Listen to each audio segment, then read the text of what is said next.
लाड़काने खां जावेद पीरसातो जी रिपोर्ट मुताबिक लाड़काने शहर जे अलीगुराबाद थाने जे खद ॻोठ ग़ुलाम भुट्टो में मुबैना तशद्दुद में ज़ख़्मी थियल सब्ज़ी मंडी वारे इलाइक़े जो रहवासी 16 सालनि जो नौजवान अयाज़ अली भुट्टो ट्रामा सेंटर में ज़ख़्मनि जा सूर न सहंदे दम धणी हवाले करे छॾियो। अहिड़े वाक़े ख़िलाफ़ नौजवान जे वारसनि ट्रामा सेंटर ॿाहिरां एहतिजाजी मुज़ाहिरो करे सख़्त नारेबाज़ी पिणु कई।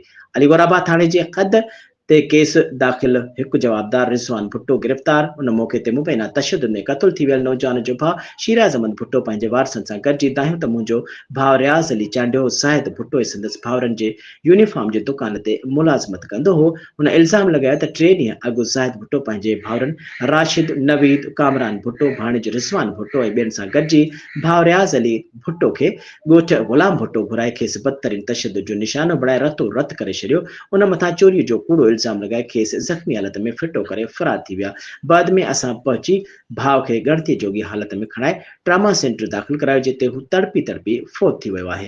हुन वधीक इल्ज़ाम लॻायो त वाक़िए बैदि हुन वक़्त ताईं असां मुसलसल केस दाख़िल कराइण लाइ अलीगुराबाद थाणे जा चकर काटे थकिजी चुका आहियूं, पर पुलिस बासरनि ख़िलाफ़ कार्रवाई न पई करे, जेका वॾी ज़्यादती आहे। हुन मुतालबो कयो त भाउ जे क़त्ल केस में ज़ाहिद भुट्टो ऐं ॿियनि मथां केस दाख़िल कराए संदसि खून सां इंसाफ़ कयो वञे। बाद में केस दाख़िल कयो वियो ऐं जवाबदार गिरफ़्तार अलीगुराबाद थाणे ते लाकअप।